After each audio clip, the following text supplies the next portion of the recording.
अस्सलाम वालेकुम। तुम्हारा भी सवाल है नासिर साहब के बेटे? जी उर्दू आती है जी। या स्पेनिश में करोगे? नहीं, उर्दू। उर्दू में।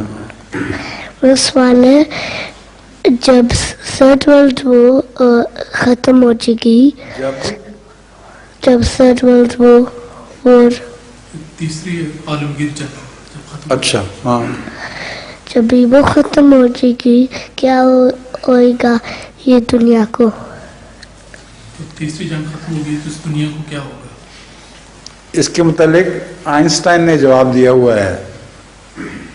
उससे किसी ने पूछा था कि जब तीसरी जंग ख़त्म होगी तो क्या होगा।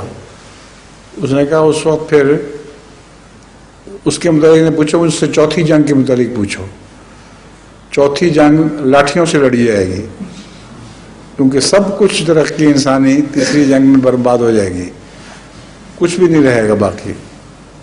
एटम बम इतने गिरेंगे कि सारी इंसानी तरक्की, उसकी मशीनरी, हर चीज़ तबाह बर्बाद, जो कुछ उसकी लिखत पढ़त है अच्छी इल्मी बातों की, वो सब ख़त्म हो जाएंगी। तो इंसान वापस अपने पुराने ज़माने की तरफ लौट जाएगा। तो अल्लाह ताला से पनाही मांगनी चाहिए।